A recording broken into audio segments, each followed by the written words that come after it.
శుక్లాంబరధరం విష్ణుం శశివర్ణం చతుర్భుజం ప్రసన్నవదనం ధ్యాయేత్ సర్వవిఘ్నోపశాంతయే. ఓం గం గణపతయే నమః. ఓం శ్రీమాత్రే నమః. ఓం శ్రీ గురుభ్యో నమః. మా ఆది ఆశ్రయాలను చూస్తున్నటువంటి మీ అందరికీ పేరు పేరున నా హృదయపూర్వక నమస్కారాలు. అంతేకాకుండా విదేశాల్లో కూడా ఉంటూ నాకు తరచూ ఫోన్లు చేస్తూ మీ జాతకాలు చెప్పించుకుంటున్నటువంటి మీరందరికీ కూడా నా హృదయపూర్వక నమస్కారాలు. ఇప్పుడు మనం 1 సెప్టెంబర్ నుండి 2026 30th సెప్టెంబర్ 2026 వరకు కూడా అంటే 1 మంత్, ఈ 1 మంత్ సెప్టెంబర్ మంత్ ఫలితాలు 12 రాసుల వారికి ఎలా ఉండబోతుందో తెలుసుకుందాం. దానికంటే ఒక్కసారి జాతకం 12 రాసుల్లో గ్రహాల యొక్క స్థితిగతుల గురించి తెలుసుకుందాం. అంటే అది మోస్ట్ ఇంపార్టెంట్. అంటే ఆ స్థితిగతులు అంటే ఆ ఉన్న ప్లేస్మెంట్ని బట్టే మనం చెప్తూ ఉంటాం. ఇప్పుడు చూడండి, కుజుడితో కలిసి ఉంటే గురుడు అంటే 18th నుంచి మీ కుజుడు కర్కాటక రాశిలోను, గురుడు కూడా కర్కాటక రాశిలో ఉన్నాడు. అంటే నీచభంగ రాజయోగం అయింది. కుజుడు నీచలోకి వచ్చాడు 18th నుంచి, సెప్టెంబర్ 18th నుండి. అప్పటి వరకు దాని ముందు వరకు అంటే 17th వరకు మిథున రాశిలో ఉంటాడు. అంటే ఆల్మోస్ట్ 15 days పైన మిథున రాశిలోనే ఉంటాడు. ఫారిన్ కంట్రీస్ ఇస్తుంటాడు. సరే, అది పక్క పెడితే రవి బుధ కేతువులు సింహరాశిలో బ్రహ్మాండంగా ఉన్నారండి. కానీ వీళ్ళు మారిపోతున్నారు. శుక్రుడు 7వ తారీఖు 7th of September నుండి ఉచ్చ స్థితిలోకి వెళ్తున్నాడు. ఎగ్జాల్టేషన్లోకి కన్యా రాశిలోకి వెళ్తున్నాడు. పక్కనే శుక్రుడు మారిపోతాడు అనుకోండి. రవి ఏమో 17th నుంచి మీ కన్యా రాశిలోకి వస్తున్నాడు. అంటే ఏంటి? నీచభంగ రాజయోగం. అక్కడ కూడా బుధాదిత్య యోగం కూడా ఏర్పడింది. నీచభంగ రాజయోగం కాదు, సారీ, బుధాదిత్య యోగం. రవి బుధులు కన్యా రాశిలో ఉన్నారంటే బుధాదిత్య యోగం పర్ఫెక్ట్. మళ్ళీ బుధుడు కూడా 26th నుండి తులారాశిలోను, శుక్రుడు ఆల్రెడీ 2వ తారీఖు నుంచి తులారాశిలో ఉన్నారు. అంటే తులారాశిలో శుక్రుడితో కలిసిన బుధుడు చాలా బ్యూటిఫుల్గా ఉంటారండి. వీళ్ళందరూ కలిసి ఫారిన్ కంట్రీస్ జర్నీస్ ఇస్తుంటారు. సినిమా రంగంలో చెప్పుకుందాం. సినిమా రంగంలో మంచి బ్రహ్మాండంగా సక్సెస్ రేట్ని ఇస్తూ ఉంటారు. పైగా రాహు కూడా బాగున్నాడు కుంభరాశిలో. ఈ రాహు వలన బుధ శుక్రుల వల్ల సినిమా రంగంలో ఉన్న వాళ్ళకి చాలా బాగుంటుంది. చెప్పుకుందాం. అట్ ద సేమ్ టైమ్ శనీశ్వరుడు ప్రభావం శనీశ్వరుడు ఏంటంటే మీనరాశిలో వక్రగతిలో ఉంటాడు. సరే, ఇది ప్లానటరీ పొజిషన్. అంటే ఈ సెప్టెంబర్ నెలలో గ్రహాలు మారుతున్నాయి. ముఖ్యంగా కుజుడు మారుతున్నాడు, అలాగే రవి మారుతున్నాడు, బుధుడు మారుతున్నాడు, శుక్రుడు కూడా మారుతున్నాడు. అంటే 4 గ్రహాల యొక్క మార్పు గురించి చెప్పాలి. ఇప్పుడు మనం స్లోగా చెప్పుకుందాం, స్పీడ్గా కాకుండా. సరేనండి, మీనరాశి వారికి చాలా బాగున్నాయండి. మీకు ప్లానటరీ పొజిషన్స్ చాలా బాగుంది. మీకు పరిస్థితులు బాగున్నాయి. ముఖ్యంగా ఏలినాటి ప్రభావం ఉండడము, 12వ భావం రాహు ఉండడము, చిన్న దోషాలు ఉంటాయండి. మనం వాటిని నెగ్లెక్ట్ చేయకూడదు. శనీశ్వరుని రాహుని ఎప్పుడూ నెగ్లెక్ట్ చేయకూడదు. రాహుకి ఇచ్చే మర్యాద రాహుకి ఇవ్వాల్సిందే, శనీశ్వరుడికి ఇచ్చే మర్యాద అంటే ఏంటంటే శనీశ్వరుడికి ఇవ్వాల్సిందే. మర్యాద అంటే పూజలు అని అర్థం. వాళ్ళకి ఎప్పుడు అవమానపరచకూడదు. గ్రహాలు కనుక మనం అవమానపరిస్తే మన భవిష్యత్తు కానీ మన జీవితం కానీ అలా కింద కడిపోతుంది. శనీశ్వరుని ఎంత పూజించినా, రాహుని ఎంత పూజించినా అంత శుభాలు ఇస్తాడు. శని కంటే రాహు మరింత బలవంతుడు. రాహు ఇచ్చే పుణ్య ఫలాదే మంచి ఫలితాలు కానీ చెడ్డ ఫలితాలు కానీ తీవ్రంగా ఉంటాయి. ఇది నేను చాలా కింద 30 ఏళ్ల క్రితం బుక్స్ లో నేను చదివి చెబుతున్న అంశము. రాహు వలన రాహు విపరీతంగా యోగించండి, శనీశ్వరుడు కంటే విపరీతంగా యోగించేస్తాడు. ఆయన పనిష్మెంట్ ఇవ్వాలంటే శనీశ్వరుడు కంటే ఎక్కువ బలమైన పనిష్మెంట్ రాహు ఇస్తాడు. అది శాస్త్రం చెప్తాను. సరే, అది పక్కన పెడతామండి. మీకేం కాదు, అదేమి నేను ఊరికే చెప్పే అంతే. కానీ ద్వితీయ భావంలో అంటే శనీశ్వరుడు మీకు ఏలేటి ప్రభావం ఎందుకు చెప్తా అంటే, ఏలేటి ప్రభావం ఉన్న శనీశ్వరుడికి మనం తైలాభిషేకాలు చేయించుకుందాము. సో ఆయన మనకు అడ్డుపడకుండా మనం కాపాడుతూ ఉంటాడు. సరే, ద్వితీయాధిపతి అయినటువంటి కుజుడు మీకు పంచమ స్థానంలో నీచలో ఉండనివ్వండి. భయవేళ గురుడితో కలిసి ఉన్నాడు. నీచభంగ రాజ్యం ఏర్పడలా అంటే డబ్బులకి లోటు ఉండదు. 2nd house లార్డ్ మీకు 4th భావంలో కూడా ఉన్నాడు. అంటే అర్థం ఏంటంటే మీ నాన్నగారి యొక్క ఇన్ఫ్లుయెన్స్, నాన్నగారి యొక్క అదృష్టం మీ మీద ఉంటుంది. అలాగే మీరు విదేశాల్లో ఉండడానికి అవకాశాలు ఎక్కువ ఉంటాయి. విదేశాలు వెళ్తారు. 2nd house 4th భావంలో ఉంటే విదేశాలు వెళ్తారు. అలాగే ఎక్కువ కాలం జీవిస్తారు. ఇది కావాలి మీ జాతకంలో కూడా చూసుకోండి. ఆఖరికి ఇంకో చిన్న పాయింట్ ఇప్పుడు చెప్పని పాయింట్, 2nd house లార్డ్ కానీ 4th భావంలో ఉంటే మరణానంతరం అంటే మీరు జీవితం మొత్తం అయిపోయిన తర్వాత మీ మరణం విదేశాల్లో కూడా ఉండడానికి అవకాశాలు ఉన్నాయి. విదేశాల్లో ఉంటుంది. అది అందరికి కాదండి. ఆ పక్కకి పెడదాం. ముందర మరణం గురించి మనం చెప్పుకోవాల్సిన అవసరం లేదు. పంచమ స్థానంలో అంటే 4th భావంలో కుజుడు ఉండడం వల్ల 17th వరకు ఉండడం వల్ల చదువులో ఆటంకాలు ఏర్పడతాయి, డౌట్ లేదు. కానీ మీ భూములు, వాహనాలు, గృహసౌఖ్యము ఇచ్చి తీరుతాడు. పైగా ద్వితీయాధిపతి గురుడు పంచమ రాశాధిపతి ఉచ్చులో ఉన్నాడు, కుజుడు నీచలో ఉన్నాడు. పంచమ స్థానంలో నీచభంగ రాజ్యాంగం ఏర్పడిపోయింది. పైగా చంద్రమంగళ యోగం ఏర్పడింది. అంటే బ్యూటిఫుల్ పాయింట్స్ చెప్పుకోవచ్చండి మనం ఇప్పుడు కూడా. ఫస్ట్ పాయింట్ ఏంటంటే మీకు గురు కుజుల వలన భూములు ఉంటాయి. రియల్ ఎస్టేట్ రంగ వ్యాపారాల్లో బాగా డబ్బు సంపాదించుకుంటారు. పుత్రులు కలుగుతారు మీకు. అంటే మగపిల్లలు పుట్టి తీరతారు. అంటే అవకాశాలు ఉంటాయని అర్థం. అదొక మీ సంతానం ఆల్రెడీ ఉన్న వాళ్ళకి సంతానం మగపిల్లల వల్ల చాలా అభివృద్ధి ఉంటుంది. గురు కుజులు అన్నారంటే మీకు ఇంకో పాయింట్ చెప్పాలండి, పోటీ పరీక్షల్లో గెలిచి తీరుతారు. అంతేకాకుండా అడ్వకేట్స్కి, ఇంజనీర్స్కి, పొలిటీషియన్స్కి, బ్యాంక్ ఏజెంట్స్కి, ఫైనాన్స్ రంగంలో ఉన్న వారికి బాగా కలిసి వస్తుంది. గురు కుజుల కాంబినేషన్ డాక్టర్స్ కూడా అవుతారు. కర్కాటక రాశిలో గురు కుజులు అంటే ఖచ్చితంగా మీరు కాకపోతే ఎవరు అవుతారు చెప్పండి? ఖచ్చితంగా ఉంటుంది. గురు కుజుల వలన ఇంకా సినిమా రంగంలోకి వెళ్దాం, కళారంగంలోకి. ఇలా ఇలా టర్న్ అవుదాం.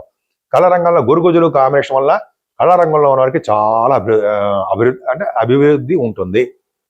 మీరు చాలా జనాకర్షణ శక్తి కలవారుగా ఉంటారు. ప్రజల్లో ప్రజాసేవ చేసుకుంటూ బాగా సక్సెస్ అవుతూ ఉంటారు మీరు. అంతేకాకుండా గురు కుజుల వలన చెప్పండి, గురు కుజుల వలన మీరు స్టాక్ మార్కెట్లో ఉంటారు. స్టాక్ మార్కెట్లో అత్యంత ధన సంపాదన ఉంటుంది. లాసులు రావడానికి తక్కువ అవకాశాలు మీ గురు కుజుల వలన ఉంటుంది. గురు కుజులు లాసులు రానే రావు. సాహిత్య రంగం, కళారంగం గురించి చెప్పుకుందాం. సంగీతం, సాహిత్యం, నృత్యం, ఈ 3 సక్సెస్ అవుతారండి. అట్ ద సేమ్ టైం సాహిత్య రంగం ఇంకా ఎక్కువ ఉంటుంది. బాగా ఉందండి. పంచమ స్థానం గురు కుజులారంటే అసలు ఎంతో చెప్పాల్సి వస్తుంటుంది. బ్యూటిఫుల్. 6వ భావంలో రవిబుధులు. ఇంకేం కావాలండి మీకు? 6వ భావంలో రవిబుధులు బుధాదిత్య యోగంతో ఉన్నారు వాళ్ళిద్దరు. అంటే ఇది 6వ భావంలో రవి ఉన్నాడంటే విదేశీ పర్యటన అంటాం మనం జనరల్గా. పైగా మీకు సక్సెస్ రేట్ ఎక్కువ ఇస్తూ ఉంటాడు. మేనమామలు బాగుంటారు. శత్రుభయం లేకుండా ఉంటారు. అనారోగ్య సమస్యలన్నీ మీ దరి చేరవు. మీ కాంపౌండ్ వాళ్ళు దాటి మీ దగ్గర రావు అంటాం కదా, సినిమాలో వింటూ ఉంటాం కదా. కాంపౌండ్ వాళ్ళు దాటి అనారోగ్య సమస్యలు మీ ఇంట్లోకి రావు. అంటే సరదాగా అంటారు అనుకోండి. మీరు తీసుకునే జాగ్రత్త ప్రకారము మీరు చేస్తున్న ఎక్సర్సైజ్ చేస్తుంటారు కదా, దాని ప్రకారం అనారోగ్య సమస్యల నుంచి తక్కువ అని చెప్తాము. సరదా కోసం సీరియస్గా మనం వినకూడదు కదా, జాతకాలు చెప్పినప్పుడు సరదాగా మాట్లాడుకుంటూ ఉందాం. 7వ భావంలో రవిబుధులు, బుధాదిత్య యోగం. 7th హౌస్ లార్డ్ 7th హౌస్లో ఉన్నాడు. 7th హౌస్లో దోషం అయినప్పటికీ రవితో కలిసి ఉన్నాడు కాబట్టి బుధాదిత్య యోగంతో బుధుడు ఎగ్జాల్టేషన్తో ఉన్నాడు కాబట్టి శని దృష్టి కూడా బుధుడికి ఉంది కాబట్టి ఇంజనీరింగ్ విభాగాల్లో బాగా సక్సెస్ అవుతారు. ఉంటాయి. డాక్టర్స్గా మీరు ఉంటారు. అలాగే 7వ భావంలో రవిబుధులు ఉన్నారంటే పెళ్లి సంబంధాలు కుదురుతాయి మీకు. సప్తమ స్థానంలో ఉచ్చ స్థితిలో రవితో కలిసి ఉన్నాడంటే ఖచ్చితంగా మంచి సంబంధాలు వస్తాయి. భార్య భర్తలు ఈ మధ్య ఇంతకుముందు బాధలు, ప్రాబ్లమ్స్ వచ్చాయని చెప్పాం. కానీ అలా కాదు. చక్కగా భార్య భర్తలు బాగుంటారు. వాడికి ఆర్థిక పరిస్థితి బాగుంటుంది. అలాగే మీరు కోరుకున్న సంబంధాలు వచ్చి తీరుతాయి. ఇంకా 8వ స్థానంలో బుధ శుక్రులు, అమ్మ బాబోయ్ అనుకోవాల్సిన అవసరం లేదండి.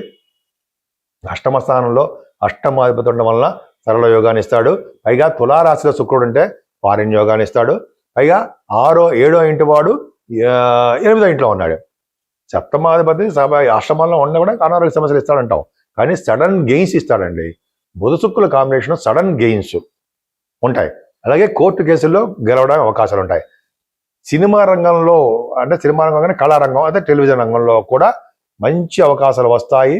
మీరు బుధ శుక్రుల వలన భరతనాట్యంలో కానీ, సంగీతంలో కానీ, అది యాక్టింగ్లో కానీ, డబ్బింగ్ ఆర్టిస్ట్ అంటే సరే ఆ వాటిలో కానీ మీరు ఆరి తేరిపోయి ఉంటారు కాబట్టి సడన్ గెయిన్స్ వస్తాయి, అవకాశాలు వచ్చి తీరుతాయి. పైగా 9th హౌస్ లార్డ్ కుజుడు పంచమంలో ఉన్నాడు. చాలా బ్రహ్మాండంగా ఉన్నాడు. రియల్ ఎస్టేట్ రంగ వ్యాపారాలకి బాగా కలిసి వస్తాయి. పైగా బిజినెస్ రంగంలో ముఖ్యంగా వేదశాస్త్రం చదువుకున్న వాళ్ళకి, వేదశాస్త్ర విద్యని అభ్యసించే వాళ్ళకి మీరు సపోర్ట్ చేయండి.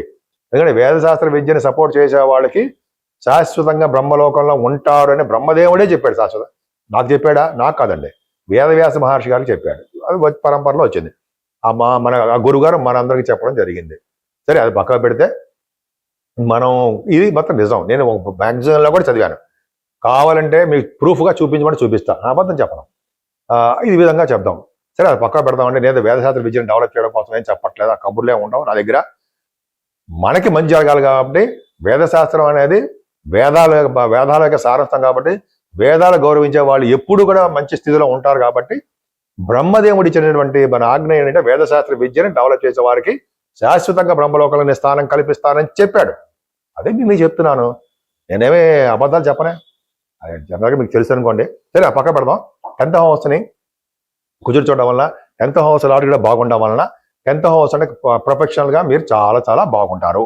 ముఖ్యంగా మీ వ్యాపారాల్లో దినదిన ప్రవర్ధమానం అయ్యి మీరు చేస్తున్న వ్యాపార అభివృద్ధి బ్రహ్మాండంగా అవుతుంది. విదేశ పర్యటన చేస్తారు, తీర్థయాత్రలు కూడా చేస్తారు. మీరు చేస్తున్నటువంటి ఉద్యోగంలో ముఖ్యంగా సాఫ్ట్వేర్ ఉద్యోగస్తులకి అద్భుతమైన అవకాశాలు ఉండి తీరుతాయి. నేను మీ డాక్టర్ వాడ్రేవ్ ఆదినారాయణరావు. నేను మీ ఆస్ట్రాలజీలో ఉన్నారండి. ఆల్మోస్ట్ 36 years నుంచి ఉన్నాను. 36 నుంచి ఉన్నానంటే 36 నుంచి నేను జాతకాలు ఏం చెప్పట్లేదండి. ఎందుకంటే నేను ప్రొఫెషనల్గా నేను కాస్ట్ అకౌంటెంట్, అకౌంట్స్ ఆఫీసర్ని. సింగరేణి కాలేజీలో గవర్నమెంట్ జాబ్లో ఉన్నాను కాబట్టి నేను మా సంస్థలో మా సోదరులకి అందరికీ చెప్పుకున్నాను. అది వేరే విషయం. 2017లో బయటకు వచ్చాను నేను. సరే అవన్నీ పక్కా పెడదామండి. జాతకాల నుంచి నేను 2022లో 2022 అంటే నేను యూట్యూబ్లోకి రావడం, దాని తర్వాత చాలా కంట్రీస్లో చెప్పడం జరిగింది. అది పెద్దది నాకు నేను పొగుడుకోకూడదు, ఎప్పుడు కూడా పొగుడుకోవడం చెప్తున్నా, తెలియాలని చెప్తాను అంతే. సరే మీ జాతకాలు మీరు తెలుసుకోవాలనుకుంటే date of birth, time of birth, place of birth ఉండాలి. మీకు తెలుసుకోవాలనుకున్నా, మీ సోదరులకు తెలుసుకోవాలనుకున్నా, మీ ఫ్రెండ్స్ కావాలి వారికి జాతకాలు ఏమైనా తెలుసుకోవాలనుకుంటే మీరు నా పేరు రిఫర్ చేయొచ్చు. మోసం అనేది ఉండదు. ఈ మధ్య నాకు ఫోన్ చేసి ముందుగా నేను వీడియో చెప్పాను, ఫోన్ చేసిన వాళ్ళు డబ్బులు తీసేసుకుని ఫోన్ పెట్టేసి మళ్ళీ మనం ఫోన్ చేస్తే వాళ్ళు ఫోన్లు ఎత్తట్లేదు. అవసరం అంటారా? ప్రతి వాళ్ళని నమ్మడం వద్దు. ఎవరైనా నిజాయితీగా ఉండి మీరు నమ్మకస్తులు ఎవరు ఉంటే వాళ్ళచే చెప్పించుకోండి. అంటే మంచి ఎక్స్పీరియన్స్ ఉండి డాక్టరేట్స్, కొంతమంది డాక్టరేట్స్ అని రిఫర్ చేస్తున్నారు. నాకు 2-3 లేడీస్ చెప్తున్నారు కూడా చెప్తున్నారండి. నేను నా సొంతగా అయితే ఏం కాదు. డాక్టరేట్స్ ఉన్న వాళ్ళకి, ఎక్స్పీరియన్స్ ఉన్న వాళ్ళని మనం చెప్పించుకుందాము, వాళ్ళు మోసం చేయరు, ఉన్నట్టు చెప్తారు అని వాళ్ళు చెప్పారు. కానీ నేను చెప్తున్నాను, నా సొంతగతం కాదు. అంటే వాళ్ళు రిఫర్ చేస్తున్నారు. ఆడవాళ్ళు చూడండి, లేడీస్ చాలా ఎంత తెలివైన ఎంత మంచివారు, వాళ్ళు రిఫర్ చేస్తున్నారు. రిఫర్ చేయడం అంటే ఎవరు మంచివాడు బాగా చేస్తారు అనే చూస్తున్నారండి. అది నేనేమి అతిశయోక్తంగా చెప్పడం, అది నిజం. ఎవరిని పడితే వాళ్ళని నమ్మకండి. అది శాస్త్రం చెప్తా ఉంది. అది శాస్త్రం అంటే నేను చెప్తున్నాను అనుకోండి. నేను వాళ్ళందరూ నాకు చాలా మంది ఫోన్ చేసి చెప్తానే నేను మీకు చెప్తాను తప్ప నా సొంతగతం కాదు. కాబట్టి ఎవరి పడి నమ్మేసి డబ్బులు ఇచ్చేస్తుంటే వాళ్ళు ఫోన్ లిఫ్ట్ చేయట్లేదు. సరే మన పక్క మా గురించి మనకు అనవసరం. నేను మాత్రము ఖచ్చితంగా నమ్మకం వస్తున్నానండి. మేము బ్రాహ్మిన్స్ కాబట్టి తప్పకుండా ట్రస్ట్, ఆది ఆస్ట్రాలజీ అంటే ట్రస్ట్, నమ్మకం. పక్క పెడదామండి. మీకు అంటారు వాస్తుశాస్త్రం అంటారు సార్, వాస్తుశాస్త్రం తెలుసుకోవాలనుకున్నా కానీ ప్రాబ్లమ్స్ ఉన్నా మనకి ఫోన్ చేయండి. అసలు ముఖ్యంగా ఇవన్నీ పక్క పెడదామండి. అసలు ఈ సెప్టెంబర్ నెలలో మన ఏ దేవుని పూజించాలి చెప్పరా బాబు అని మీరు అనొచ్చు. చెప్పండి బాబు గురుగారు అనొచ్చు. మరి అది వదిలేసి మనం ఏదో చెప్పుకుంటున్నాం. ఏం లేదండి, సెప్టెంబర్ నెలలో 12 రాసుల వారు పూజించవలసిన దేవుడు ఎవరు, పరిష్కార మార్గాలు ఏమిటి తెలుసుకుందాం. సెప్టెంబర్ నెలలో అండి మనకి గణపతి, వినాయకుడు యొక్క గణపతి చతుర్థి, వినాయక చతుర్దశి చవితి వస్తాం కదా, వినాయక చవితి రోజున మనం ఖచ్చితంగా స్వామిని పూజించాల్సిందంటే అందరూ పూజిస్తారు. ఆ స్వామిని పూజించడం వల్ల మనకి ఎటువంటి దోషాలు ఉన్నా సరే, ఎటువంటి ప్రాబ్లమ్స్ ఉన్నా, ఎటువంటి విఘ్నాలు ఉన్నా, అంటే చదువులో కానీ, భార్య భర్తల విషయంలో కానీ, ఉద్యోగంలో కానీ, వ్యాపారాల్లో కానీ, ఎక్కడ ఏది ఉన్నా సరే అవన్నీ సెట్ అయిపోతాయి. వినాయకుడు గరిగితో పూజించిన స్వామిని గురిగితో పూజించాలి. గరిగితో పూజించడము, అభిషేకాలు చేయించుకోవడము, లక్ష్మీ గణపతుల హోమం చేయించుకోవడం వలన మనకి ఎదురు లేకుండా మనం తయారైపోతాం. రాజకీయ రంగంలో కూడా పదవులు వచ్చేస్తుంటాయి, ప్రాబ్లం లేదు. ఇది దూసుకుపోతే తత్వంలో మీరు ఉంటారని శాస్త్రం చెప్తోంది. ఒక పక్కన శనీశ్వరుడు మీనరాశిలో ఉండి ఇబ్బంది పెడుతూనే ఉన్నాడు, వక్ర గతిలో ఉండి. కానీ ఆయన ఇచ్చే శుభఫలితాలు కూడా బాగుంటాయండో, భయపడాల్సిన అవసరం లేదు. కొంతమందికి అష్టమంలో రాహు ఉండి ఇబ్బంది పెడుతున్నాడు. కాబట్టి ఈ నెల మొత్తం కూడా అమ్మవారిని పూజిస్తూ, అమ్మవారు అంటే కనకదుర్గ అమ్మవారిని పూజిస్తూ, వెంకటేశ్వర స్వామి వారిని, అంటే కలియుగ ప్రత్యక్ష దేవుడు ఎవరయ్యా అంటే మీకు తెలిసిందే, వెంకటేశ్వర స్వామి అంటాం కదా, ఆయన్ని పూజిస్తూ ఓం నమో నారాయణాయ, ఓం నమో నారాయణాయ, ఓం నమో నారాయణాయని పూజిస్తూ శివుడికి అభిషేకాలు చేయించుకోవాల్సిందే. అప్పుడు దాని యొక్క ప్రభావం కానీ ఫలితాలు కానీ ఉంటాయి. ఏదైనా పూజలు చేసుకున్నా, ఏదైనా జపాలు తర్పణాలు చేసుకున్నా శివుడికి అభిషేకాలు చేసుకుంటే పూర్ణ ఫలితం ఉంటుందని నేను చాలా చోట్ల విన్నాను, చదివాను కూడా. సో ఈ విధంగా మనం అందరం చేసుకుందామండి. ముఖ్యంగా లక్ష్మీ అమ్మవారిని, వినాయకుడిని తప్పకుండా కొడుద్దాం. మన ఇంట్లో స్థిరమైన లక్ష్మి ఉండాలని అందరూ కోరుకుంటూ ఉంటారు. కాబట్టి అమ్మవారు మన ఇంట్లో ఉంటూ ఎటువంటి విఘ్నం కలగకుండా ఆ గణపతి మనల్ని చూసుకుంటూ ఈ సంవత్సరం మొత్తం కూడా బాగుండాలని, ఆ గణపతి వినాయకుడి యొక్క ఆశీస్సులు మనకి ఎప్పుడు ఉండాలని నేను మనస్ఫూర్తిగా కోరుకుంటున్నాను. ఓం గం గణపతి నమః. ఓం గం గణపతి నమః. ఓం గం గణపతి నమః.